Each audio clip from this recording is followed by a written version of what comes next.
Hey, I'm Jamey from Stonemaier Games, and today I'm going to talk about my favorite mechanism in the game Everstone.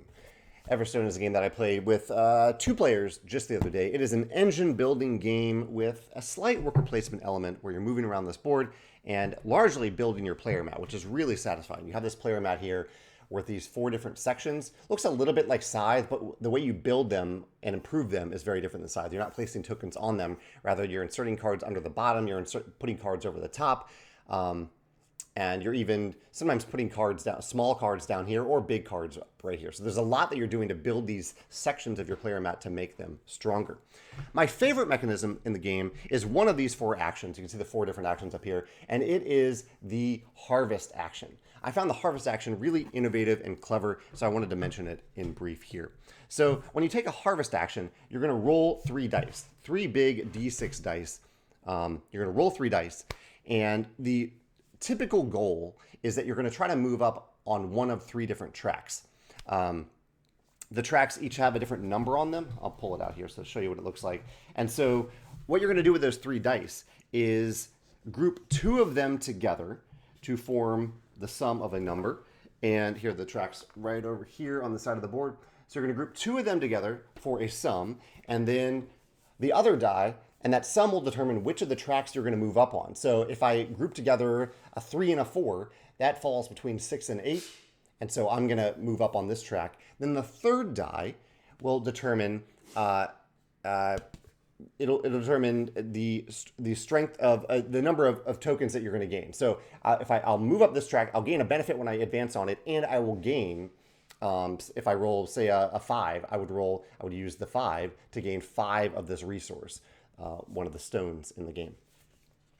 So that's really cool in itself. It reminds me of Rumble Nation, where you're rolling three dice, you're putting two of them together to mean something, and the other one that's not grouped together also means something. But the other thing that happens is that there's always a card on the top of the deck when you are harvesting. And you have the potential of doing what the game calls discovering a relic when you roll dice. So what this is saying, it's saying a couple of things actually. One thing it's saying is, as you roll those dice, you can manipulate the dice based on what this says here, which says you can flip one of the dice over if you want. That manipulation can help you with the track mechanism that I just mentioned, or it can help you discover the relic, which is if you roll dice that match these exact numbers out here, and that's after you manipulate them, and there are other ways in the game that also, other abilities that let you manipulate dice, you get to discover a relic. And when you do that, you get to gain this card, flip it over, and either gain the benefit on here, a benefit that you would normally gain by paying a bunch of resources, or you can immediately tuck it under your player mat and improve one of the sections of your player mat. So you get a big bonus if you can match the numbers on here. You don't gain anything on the tracks if you do that. But just the potential of matching these numbers feels really good, feels really fun to do. And the standard benefit is really satisfying too. It doesn't feel like a backup if you move up the tracks. In fact, it often feels like a primary thing to do, because that's the primary way of getting resources in the game. And moving up the tracks is one of the ways to gain points in the game, to move the game towards the end game. So it's just a really neat mechanism of using the dice in this way, paired with the top card of the deck, with a pretty strong benefit if you end up matching these dice on that top card. So yeah, the harvest mechanism, I think, is my favorite mechanism in the game Everstone. I've seen this dice mechanism in Rumble Nation, but used in a very different way. So I'm curious if you've seen any other games that use this mechanism of rolling three dice, pairing two together, and doing something with that pair, and doing something with another pair.